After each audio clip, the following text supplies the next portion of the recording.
Is the light? Hey everybody, it's Shawna and wait, do we have both screens on? Shawna and Jesse here, and Dr. Jenny Susser.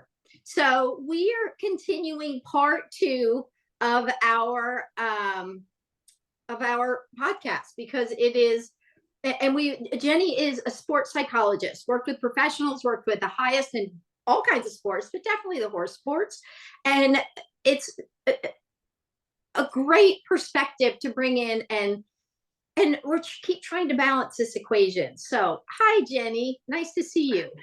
Hi, Shawna. Hi, Jesse. Nice to see you too. We should just disclose that we are friends. Yes, yeah.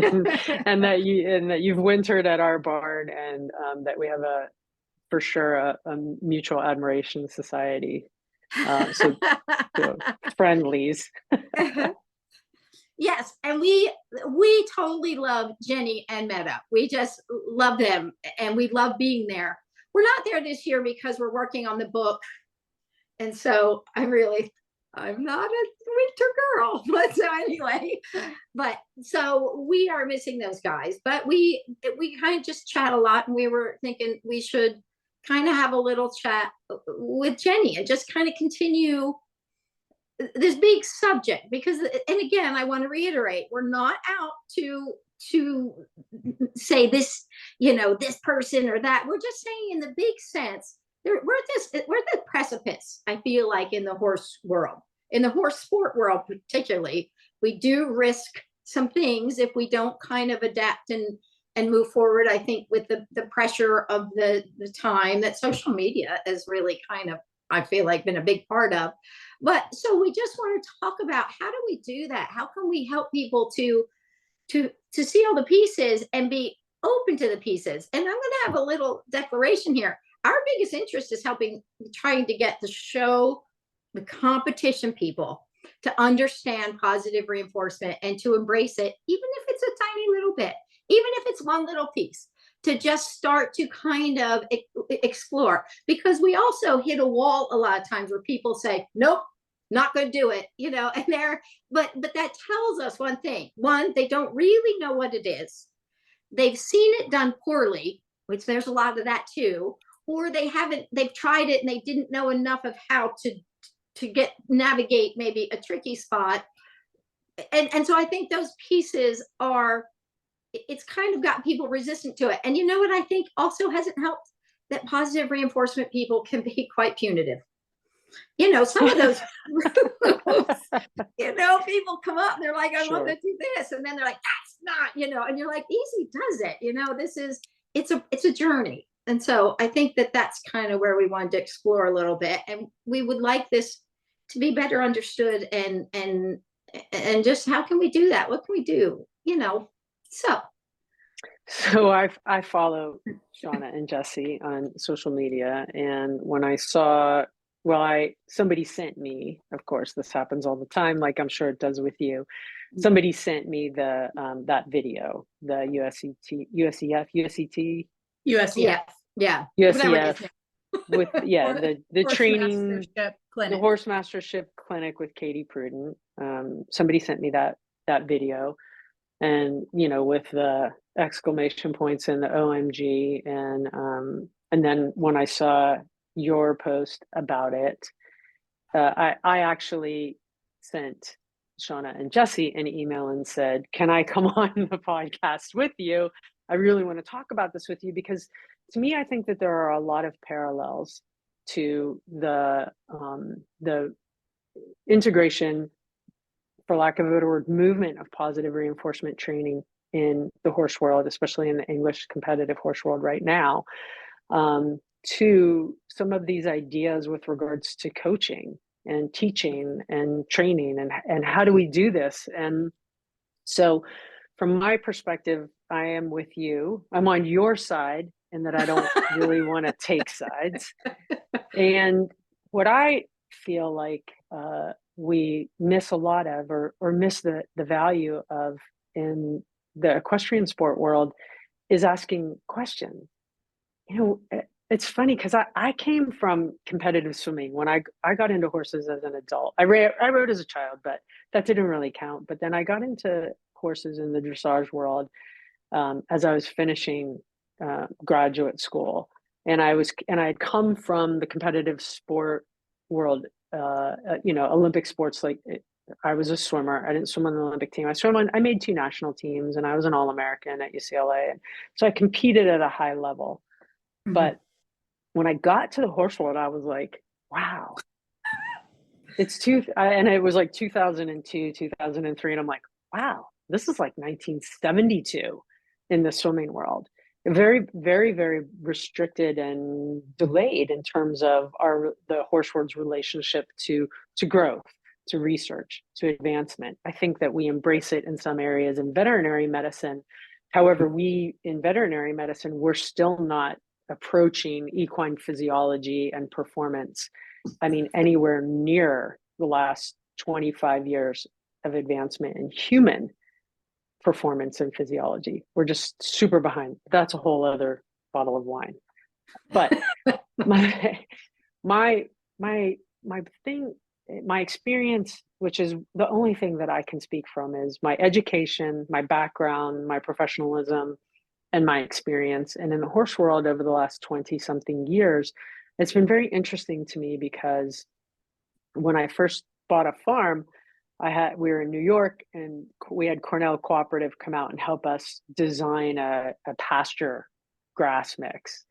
And the woman from Cornell was really amazing. She goes, well, do you do this and do you do that and do you do this and do you do that? And I'm like, it doesn't really matter what I do. I want to know what's best. And she goes, I've never had a horse owner say that. She said, I go to one horse farm and I ask, do you do this? And they say, always. And I go next door and I say, do you do this? And they say, never. And they both go, I'm right. Yeah.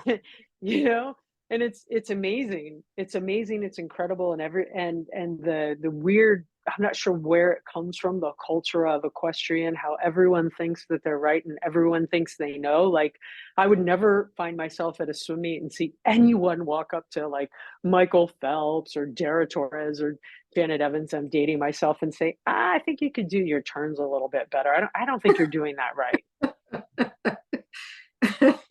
But in the horse world, like, that's fair game for everybody. It's just really amazing. So when we see, like, when we watch even if we date back to that really weird day when George Morris and Michael Barrisone happened, like, in the same week, and we look at just the litany of opinions, just like how many people, and then this whole Katie Prudent, like yes, I'm right, you're wrong, and it's like for and against, and to me that's incredibly disempowering and leaves us in the past and prevents any type of movement towards the future. And so, someone asked me about the Katie Prudent video and said, they said, well, you know what? She does produce a lot of great riders and this and that and the other. And yeah, maybe she said some things that were horrible, but we didn't see everything.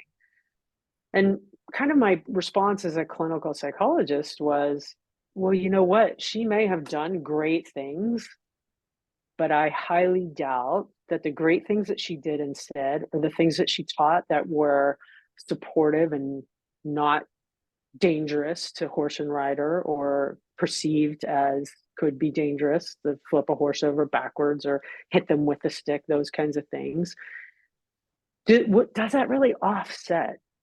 Right? Does the good offset the bad? Shawna, you will be able to answer this better than anyone else because of how public you've been about your childhood abuse. Did all the nice things that were said to you even come close to offsetting the negative things that happened?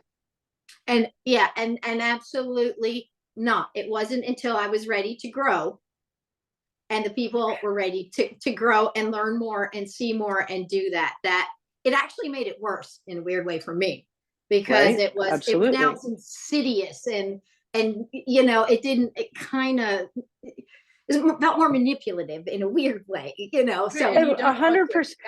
Yes, it's 100% more manipulative, and it is by design. And we've all done it. We've all done something wrong or said something wrong or taken a misstep or been cruel. We've all been cruel.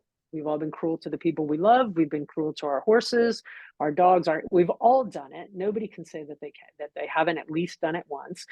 And then we've all like swept in there and said something really nice, right? And that's the gaslighting, manipulation, and it happens all the time. Okay. And so with that, then how do we, like, to me, I'm always like, okay, what you said yesterday in the podcast, Shawna, that we are at risk of losing our sport. Like, we are literally at risk not only of losing equestrian as an Olympic sport, which, to your point, what would happen to all these competitive horses? Like, where would the money would disappear? Like, what would we do? But like, what happens? So like, how do we get here? And then and how do we move that needle forward? Like, how do we ask better questions? We're so results focused everywhere, not just in equestrian, everywhere. And that tends to create the willingness for people to compromise. And that's where I feel like we have like a lot of conversation to have. And that was probably the primary reason why I contacted you, because I feel like you battle that all the time with teaching people how to use positive reinforcement when it goes against the grain. The trainers who are so used to like, and it took me years, and I wasn't even very ingrained, right? I was new to equestrian. I had a complicated horse. I needed to learn faster. I found Pirelli because you didn't exist yet, and became a Pirelli student, and then created some relationships with my horses that my one horse is 27 and my one horse is 23, and had them both for 20 years. And people are like, how'd you do that? I'm like, well, let's talk about relationship. And I think that's where positive reinforcement has so much value. All right, I've been battling. No, and I think these are really good points. And one point I want to make, and this is a little defense in my parents who did things not the best, because but even in the people who are out there doing things that we want to criticize, they're doing what they've been taught. So understanding that was normal, that's been normalized, that's been, and their neural pathways are heavily myelinated. Yes. And changing a myelinated neural pathway is the great challenge for the human being. It is. And so I want to kind of say, we get it. And this is accepted. This is normalized. There's a lot of people going, yeah, I went through that. My kids were there. It was great, and this has become, the way it is. And so I want to be sure we're saying nobody was out to do things harmful. You know what I mean? So we get that. That's kind of how that's been taught, because it's been status quo. So then how do we, and yet there's also I got to work with Beezy and see her up close, and she's not a confrontational. Her nature is very soft and cooperative, and with the horses, with the people. So we have both schools in there. Yet she was exposed to all the powers that be that created, this harsher environment. But I think that to move the needle forward, I think I would, of course, I would love it if more people, I actually think it's necessary that we need to start considering more of the positive reinforcement. Not saying we abandon everything and go all there, but I think it can be some tools that are going to help people to soften some edges. But nobody, Beezy included, when I started working with Beezy, she didn't go, well, forget everything I do. I'm not going to the Olympics. I'm going to do this. She just integrated little piece by little piece. And I think it's trying to get people to feel safe enough to be able to say, hey, I would like to just dabble in that for a second, and find out for themselves. But there's this divide that this middle area doesn't feel safe for a lot of people. And in fact, I'd say a lot of people it's not safe. So some of the brain science behind that, which I thought might help, right? So I have a couple of my favorite neuroscientists are number one, Robert Sapolsky. He's at Stanford. Why Zebras Don't Get Ulcers, Behave, Now Determined, his latest phone book. And one of the first things that he said that really made me want to listen to more of him, and then I started reading everything that he wrote, was that human beings are context dependent. And then he titled his, so what does that mean? Like, we are at the mercy of our environment, and we don't realize it. It's the fishbowl concept, right? So you raise a shark in an 8-inch cage, and the shark grows to 8 inches. You raise a shark in the nature, and it grows to 8 feet. It's right. You put a chain around an elephant as a young elephant, and you only need a string as an older elephant. Fleas will never jump above the jar, right? They jump, they hit the lid, they hit the lid, they hit the lid. You eventually take the lid off, and it will still never jump above that. I've had my horse break his stall guards in the front of his stall, and I come in, stall guards are gone, and he's standing there, right? Okay, so we are shaped by our environment. But we aren't just shaped by our physical environment. We're shaped by our mental and emotional environment as well. And so we have all this physical stuff that we contend with because it's visible, and we have a much more difficult time dealing with the emotional, mental environment. And we don't really see the range of the things that impact us, because it's just too much to see in any one minute. Like the human eye is exposed to what do they say, 11 million bits of information per second. There's just so much out there that we don't even realize that we're dealing with. Okay, so learning becomes difficult because the human brain, my second favorite neuroscientist, her name is Lisa Feldman Barrett. And her first book was called Why Emotions Are Made. And she her latest book that I read is called 7.5 Lessons About the Brain. And it's fantastic because she's a big myth buster with regards to all the things that we think about the brain. And as the ability to do clinical and laboratory research with regards to neuroscience and neuroplasticity and the design of the brain, really what we're learning are new and different things. And her thing, there's a couple of things that, like, she says that the brain's number one job is not to think, it is to regulate. It's to regulate the body and keep us alive. And so we take information from the body, and so the brain processes sensory information in order to make motor action decisions. And that's like at the base of the human brain. It's not designed to think or to wonder or to now. There are different ways that we're designed. Every sentient being, every mammal is designed to survive inside of a herd. And so we need that connection. We need other beings for our survival. The reason why new things are difficult is because the human brain really values predictability and certainty. And so even when something is dangerous or scary, it still provides predictability and certainty, right? And so and learning happens very quickly when you're dealing with a combination of uncertainty and survival, right? So your horse is fine in the northwest corner of your arena for 20 years.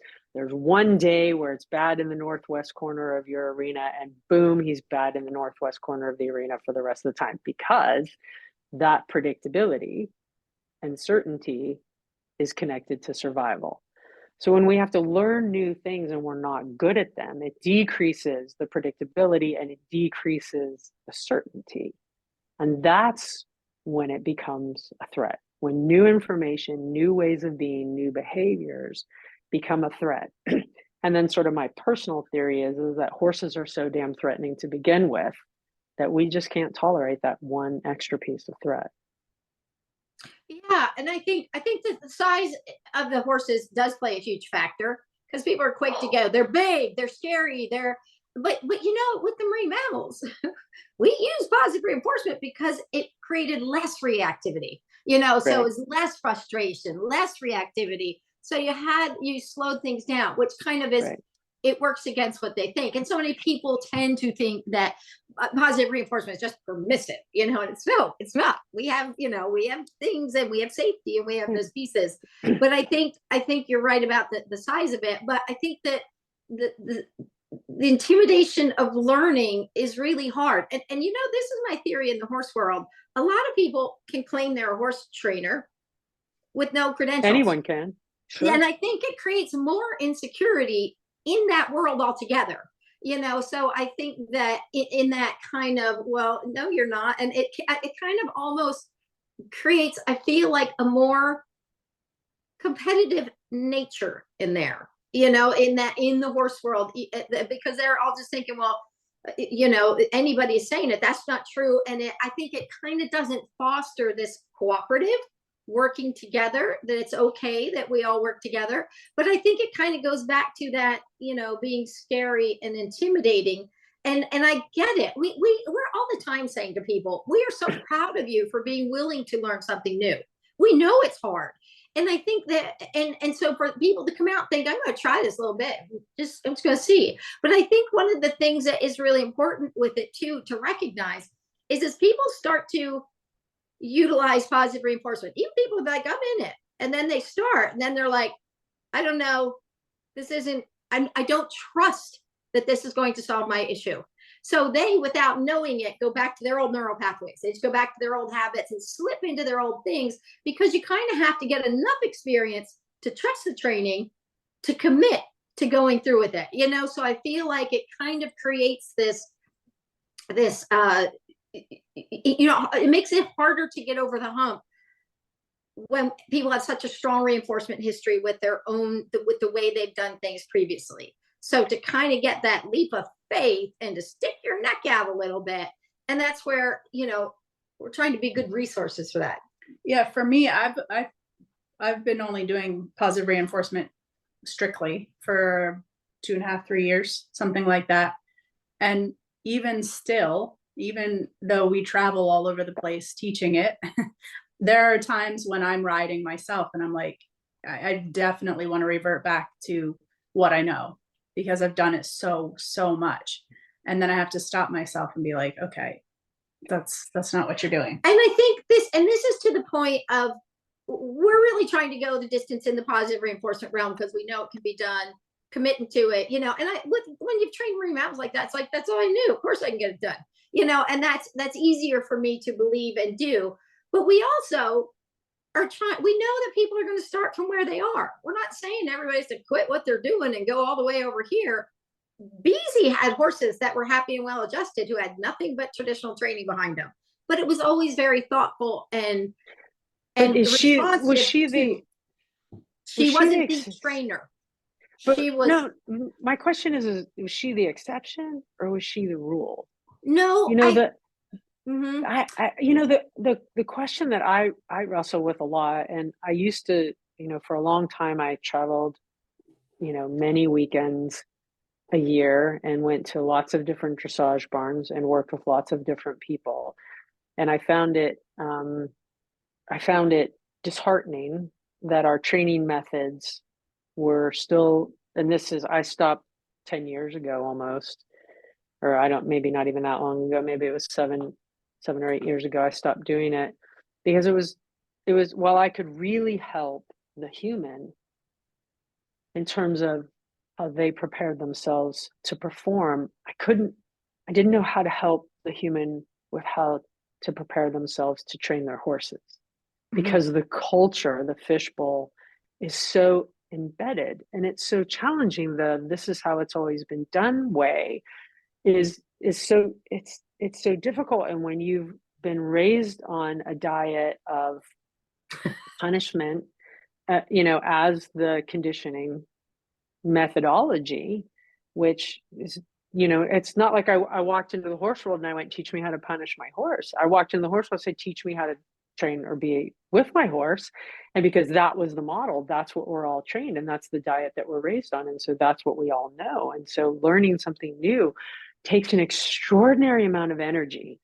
And so then when we take it into the energy conversation, in order to have enough energy to learn and to be on your toes learning something new that goes against current culture, this is where I was 20 years ago when I started doing Pirelli. I was the only person at my barn, and even Meta made fun of me.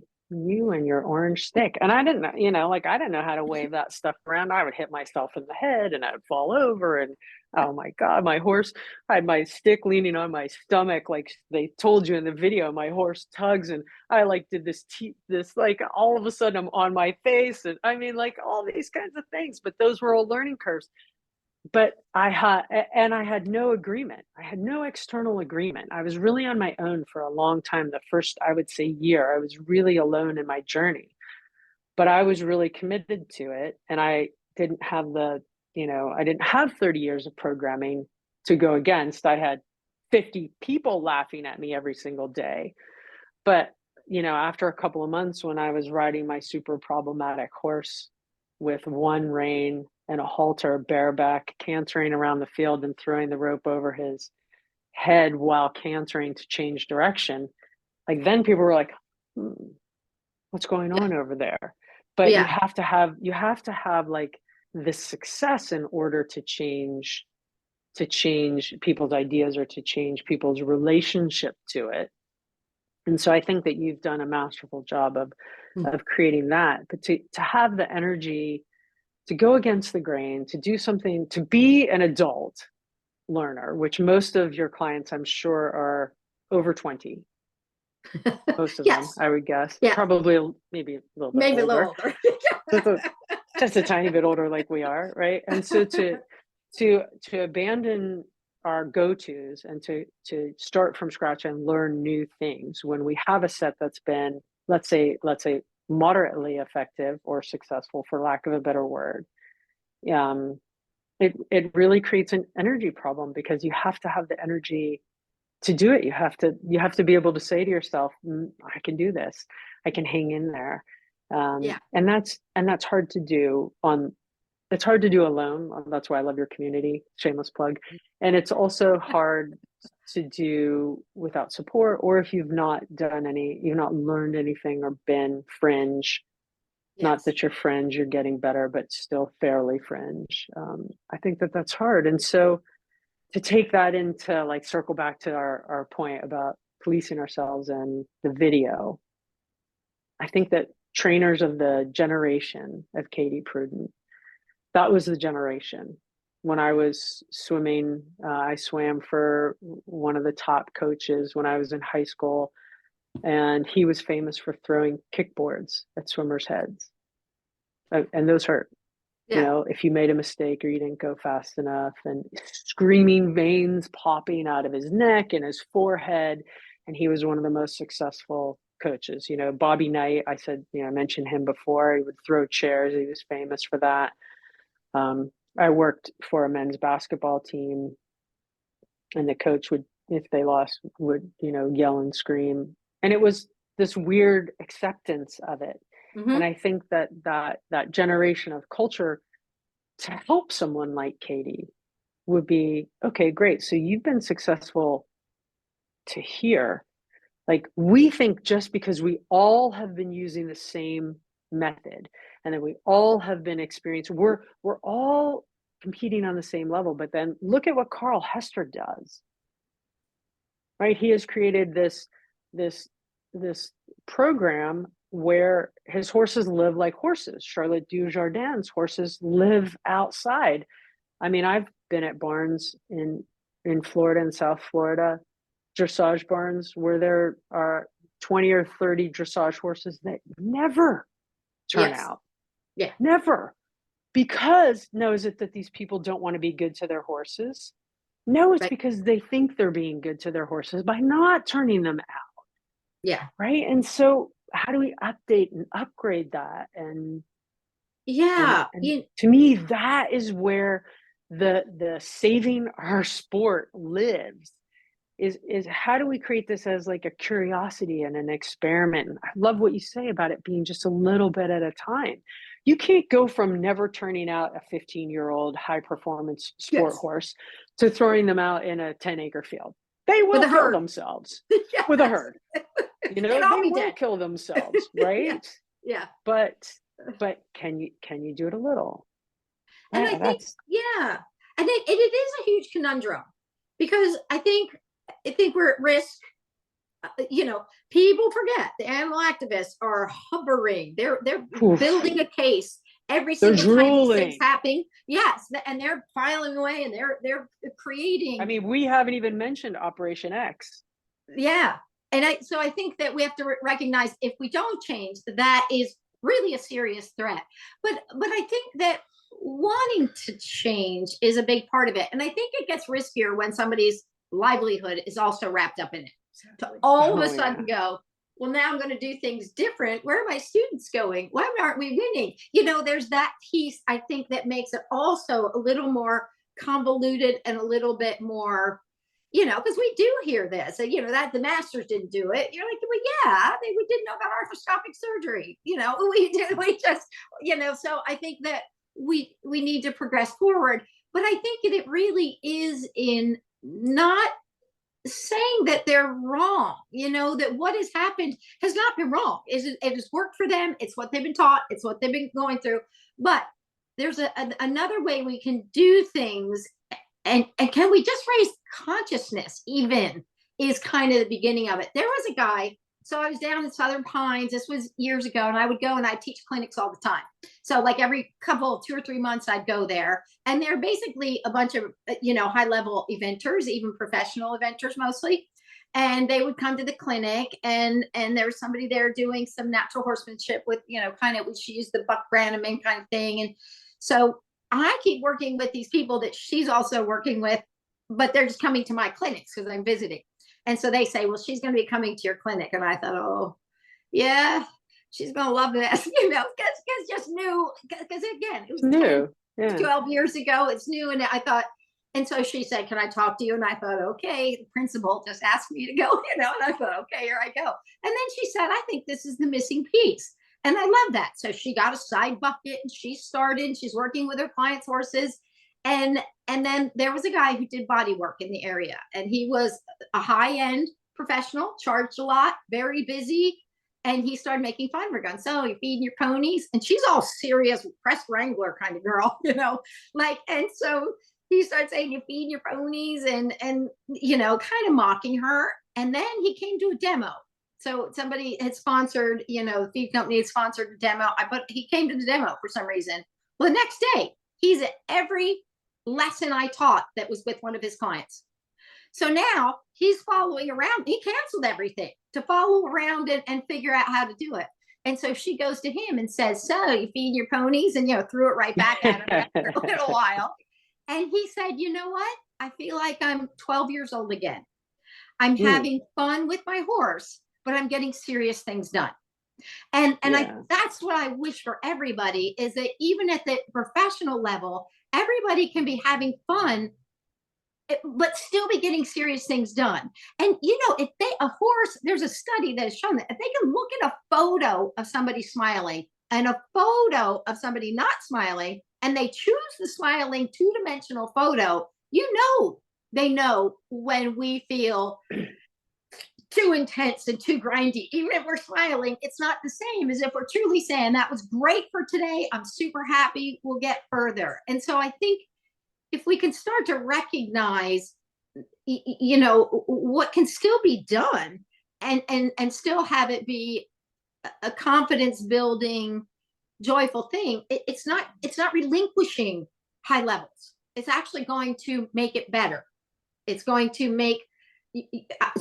going to make a happy athlete. Nothing defines what a happy athlete is, but we have to think about the emotional state. That's where happiness comes from. So we need to pay attention to it. It doesn't mean a successful athlete. It's not a happy athlete, as it's written, in the manuals of, international sport. So I think if we can kind of help people to even entertain the idea first, to just begin to think maybe, but then I think the other level there is getting the clients to want it enough that they push it up the hill a little bit too.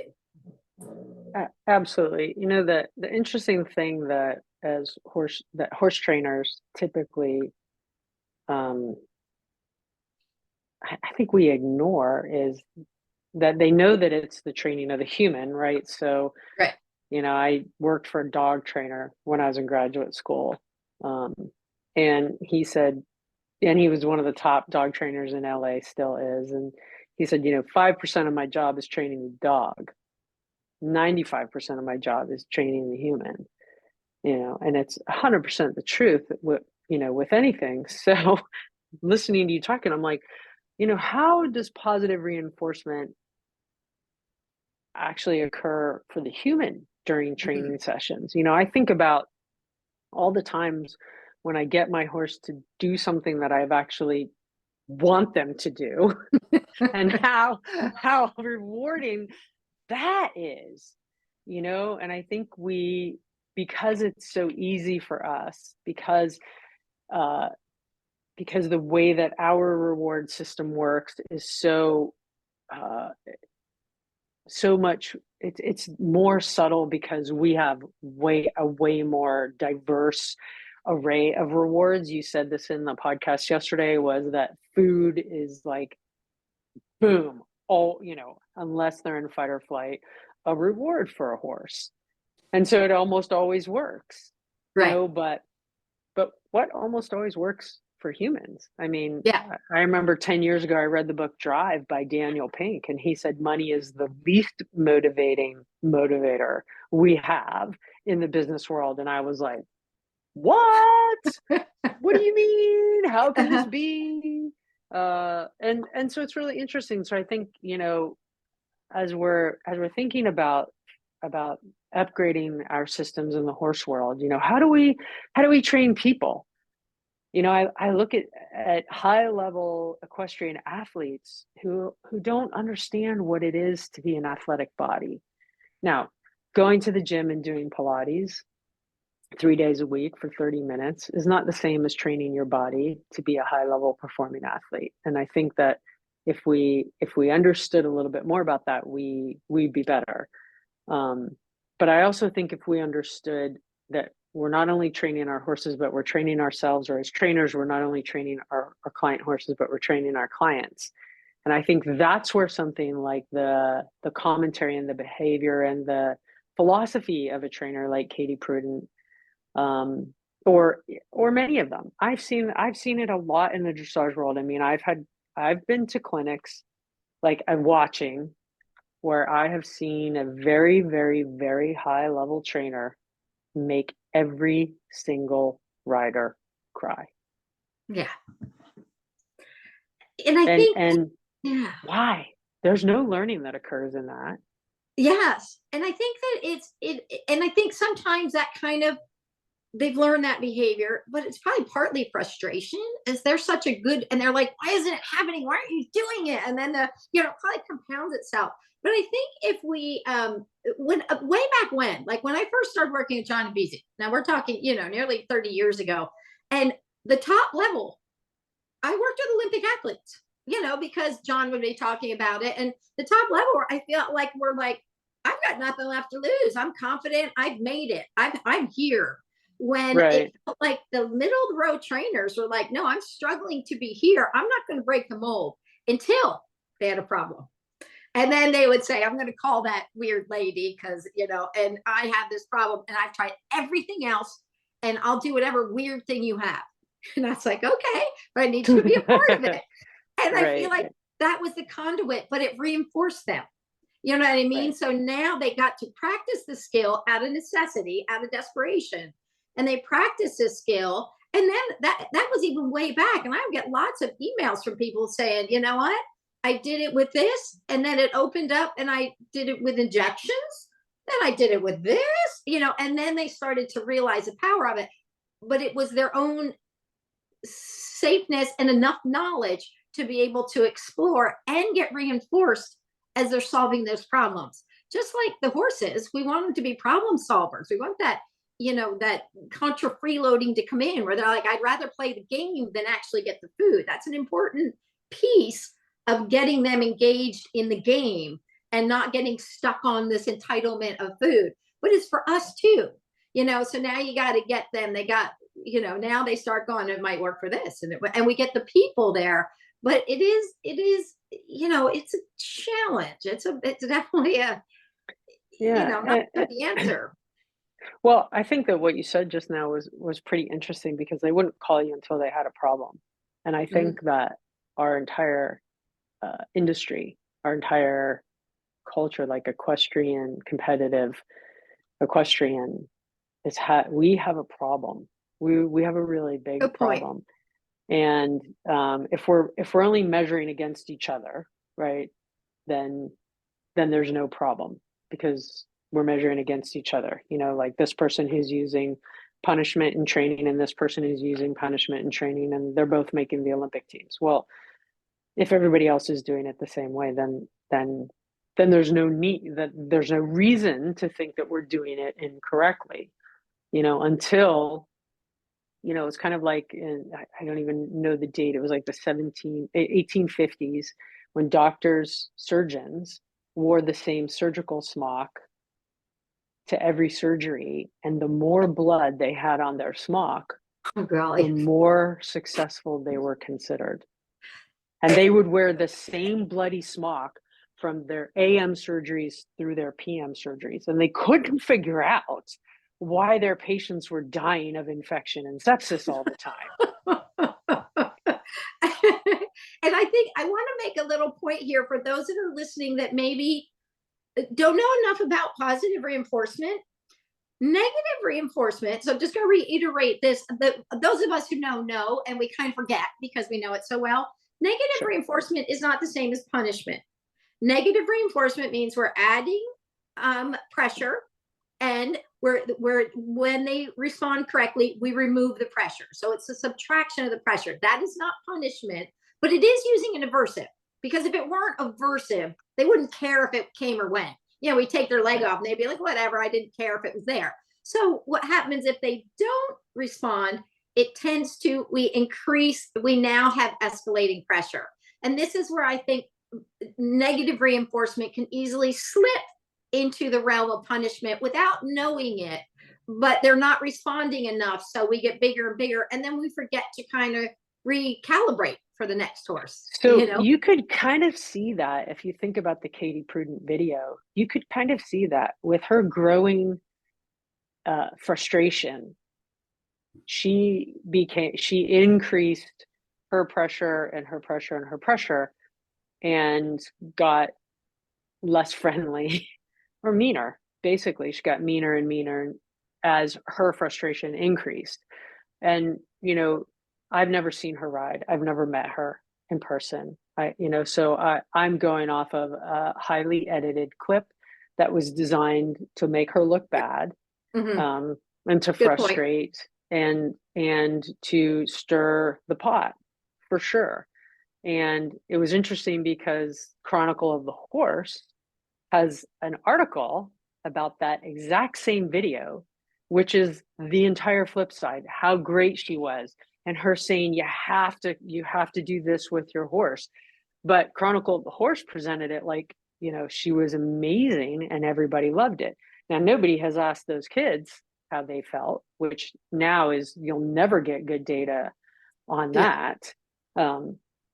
However, what you and I know about learning is that there is no learning that occurs when the brain is in a sympathetic nervous system response. It's the antithesis, right? When you move from calm and parasympathetic nervous system to sympathetic nervous system, the pieces of the brain and the body that mobilize cut off the necessity for higher order emotions and higher order cognitions, like learning, curiosity, generosity, communication, connection, play, thoughtfulness, all of those things. Those are too high end and require too much brain energy when your brain tells you the body has to survive. And so that can get, and one of the things that Sapolsky always has said, which has always been incredible, is that, and I actually don't know if I agree with this, but he says human beings are the only sentient being that can send themselves into a sympathetic nervous system response by thought alone. I actually think that horses that pace or weave or that, they are putting themselves in a sympathetic nervous system response by thought alone, by that anticipatory, predictive certainty, uncertainty state. Otherwise, if they weren't thinking about it when they were in their stall, why would they? You know what I mean? Right. I've seen a horse, like we had a horse come back to us from a training experience that wasn't good, pulled out the bridle, his eyes rolled up in his head and his tongue stuck out and he started to shake, you know, and Right. that like from a bridle, right? And so that's being able to think in the type of chain thinking that we don't attribute to the horse to have the ability Right. for. So as we increase in our level of frustration as teachers and trainers, we are going to perform less and less cognitively and less functionally. But nobody teaches us how to manage that or how to do that, or that is important, because we do have this permissive culture for authority figures to be mean. Our parents are allowed to yell at us, you know, I mean, it's less now, but spanking used to be a big deal. And, you know, when I was young, spanking was 100% acceptable. And then over the years, it's become, then it was a debate. Now it's not even a debate, right? So we've seen that evolution in human behavior. I'm hoping that we continue to progress on a similar trajectory in horse training and horse treatment. Yeah. And did you know, I remember, and absolutely, because we want to get them into that cognitive safe place where they can be like, okay, what is she asking me to do? Let me think. I'm a problem solver. I want to do it, versus the, oh golly, what does that mean? Do I need to run? You know, that. But there was something I read a while ago that talked about the military had acknowledged that positive reinforcement was far more effective than their boot camp mentality. Now, they haven't really, now they haven't implemented it yet, but it came from a military source that said they can see the effectiveness of it, but they're culturally are still implementing the boot camp mentality. Well, I don't know, because I haven't been there, but I kind of think it hasn't changed that much in that. But for that to be recognized at that level, you know what, I find it hard to believe that dopamine and war are compatible. Yeah, I can't well, even imagine. Actually, it'd be more like oxytocin. The oxytocin that happens from the connection. I feel like, anyway, that's a whole other story. But it could be that I mean, they still need to train them for those things, and I think this is important because we still need to train the horses to listen in a revved up situation. They've got to be safe. They've got to be safe. Like, you know, you know, an animal, a dog running into the field, a loose horse, a ride in the trailer. Yeah, like there's all kinds of things that our horses need to be trained for sure.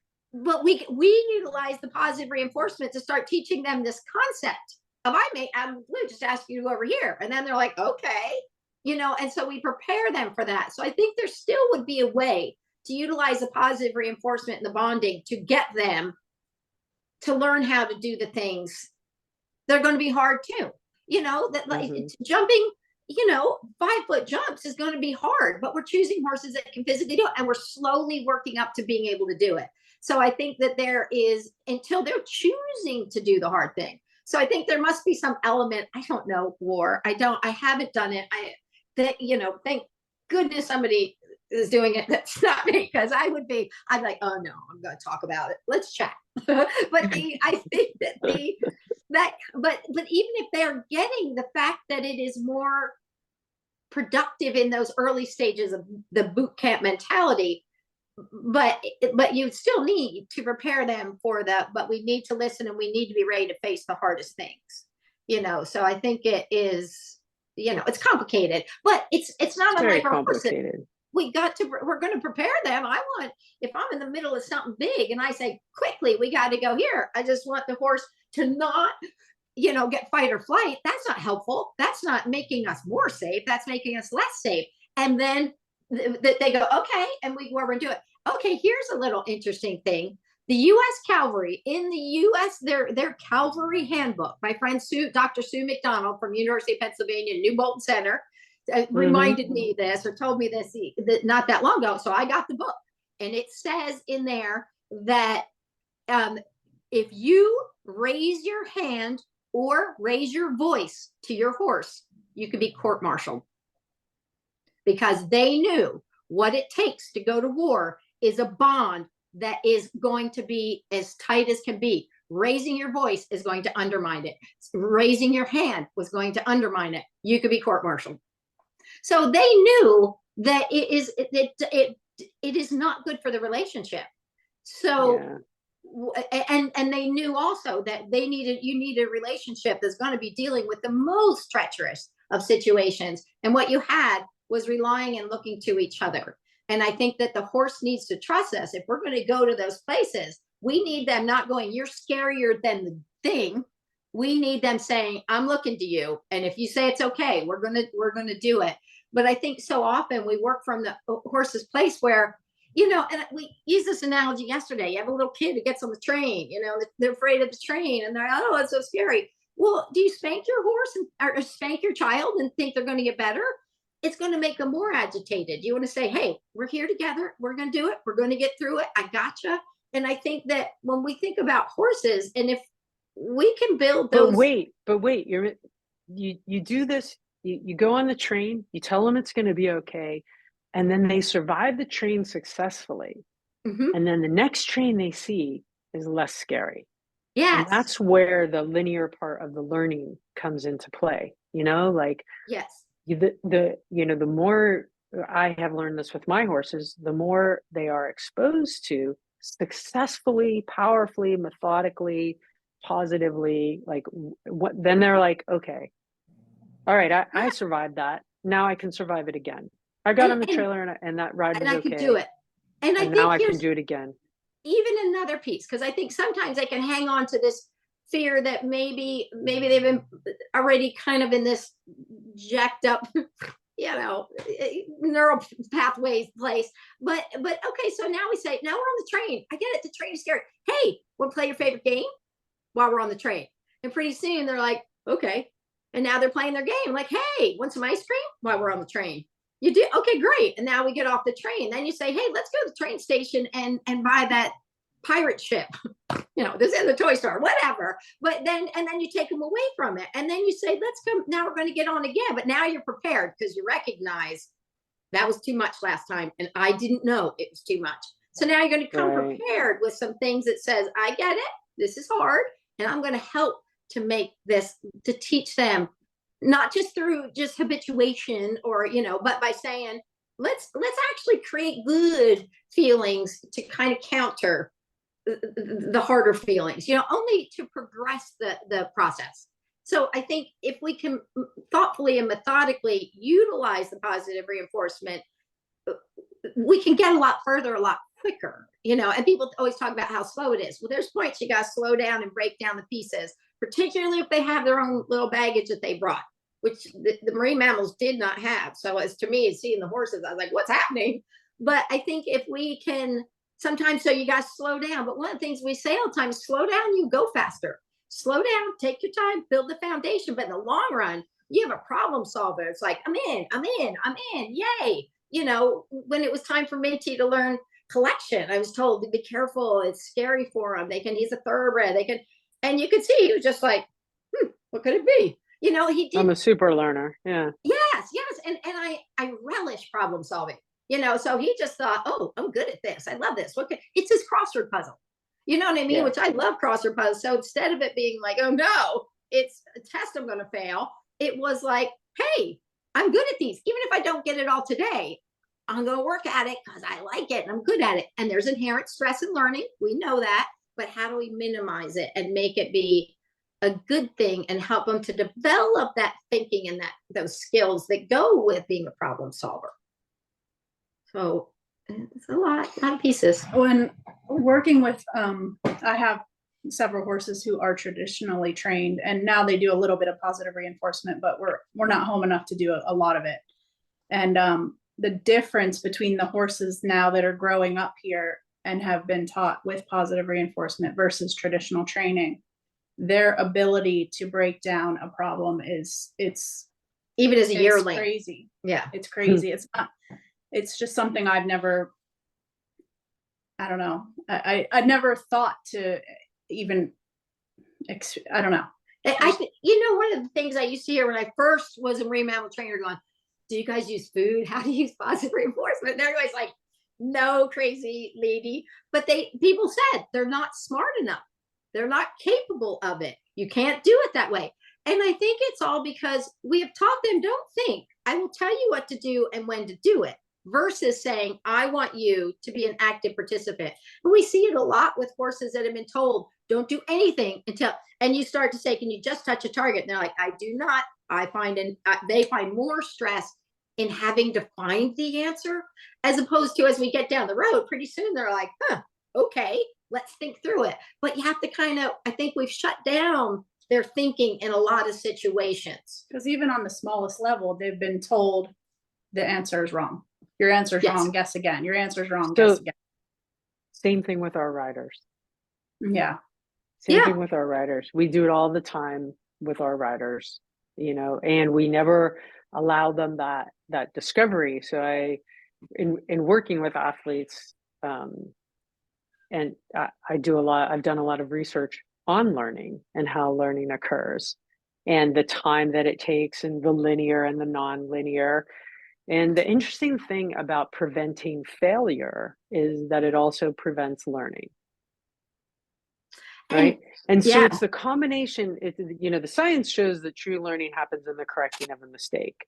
And so the idea is that you're asking for something, you're asking for something, you're asking. So like, let's talk about, like, for instance, in dressage, you're teaching a horse to do something simple, like shoulder in, simple, relative. But you put the horse, you put the horse in the right place, you put the horse in the right place, you put the horse in the right place. The horse says, no, can't, this doesn't feel familiar, this is uncertain, I don't know, I can't predict what this is going to what's going to happen if I do this. You keep making it okay, keep making it okay, keep making it okay, and then they get it and then they lose it. Every time they don't get it, and you continue to support the learning, and I don't know how this fits in with positive reinforcement, but every time they don't get it and they fail, and then you keep teaching, the moment that they get it, that's the power moment. Yeah. Right. So it's that. Yeah. So you could probably talk better to that. Yeah. But the riders miss this because trainers are so do it. Here, do this, do that. I call it the machine gun fire. And I mostly live in the dressage world. And so headsets were probably one of the worst things that could happen, really, to dressage. The best and the worst, because you go to a horse show and you watch someone and they're just killing it in the warm up. They look awesome in warm up, and they're like, because the trainer's going, do this, do that, do this, do that, do this, do that. They pull over, they take off their headset, they go in the ring, and they fall apart. Yeah. It's they don't own it. Managing. But I think that this is, if you think about it, with negative reinforcement, what we're teaching them to be very, very good at, escape and avoid, escape and avoid, escape and avoid. Because we're saying, how do you avoid the pressure? How do you avoid the versive? How do you escape the pressure? How do you escape the versive?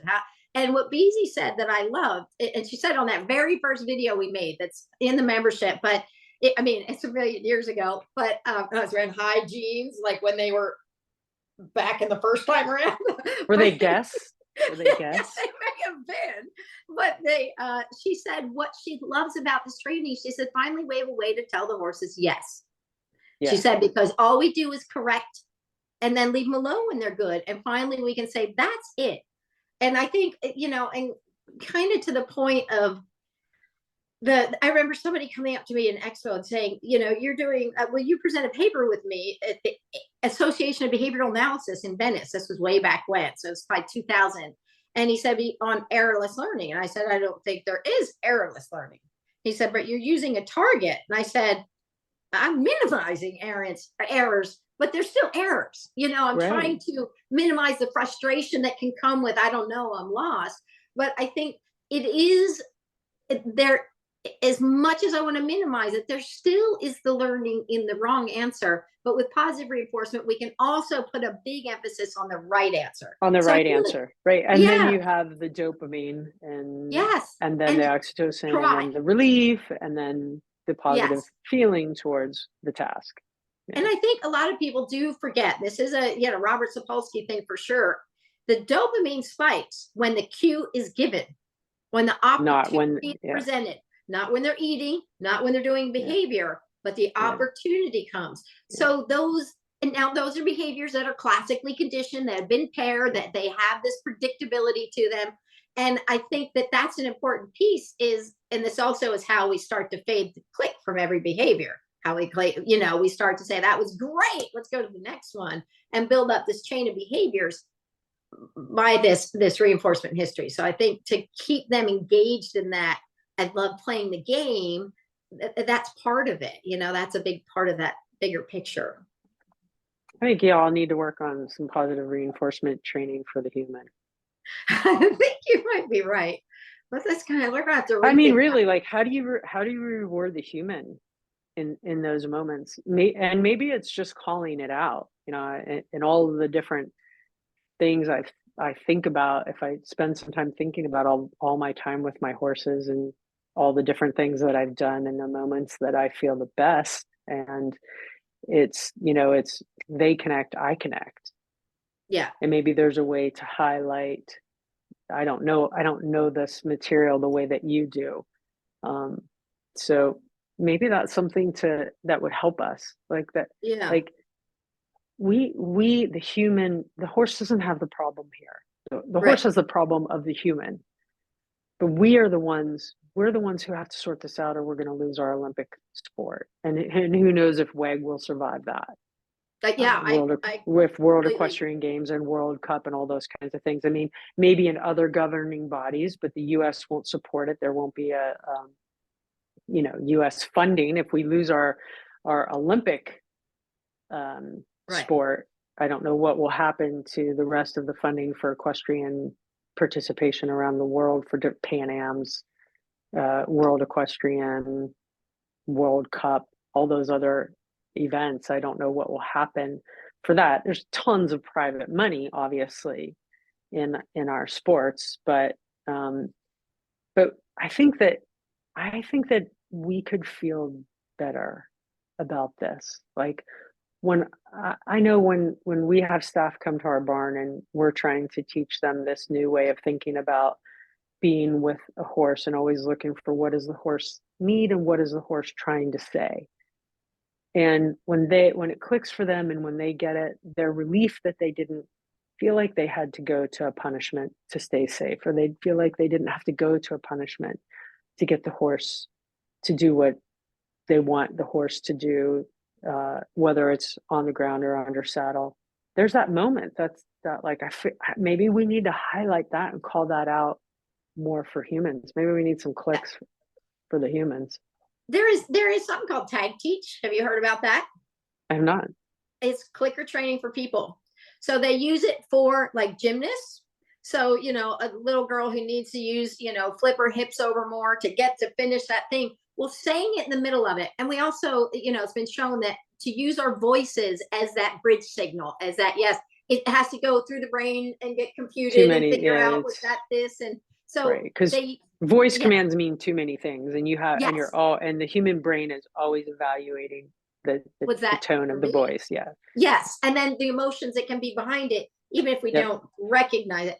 And so they started using that's an excellent point. Yeah. And so they started, doing the thing, and they could shape it because instead of going, yes, they could just go that piece. And the brain immediately remembered what it was. They've also used it teaching surgeons to tie knots. I've seen that research. I've actually seen that. I've seen that. Yes. And again, it's that reinforcing the human. Now, those are rather technical skills. So we'd have to break this down to what does that look like? And we'd have to look for signs of improvement, but it really is something to, to a degree, that's kind of what we need. But who's going to be the person doing it? So.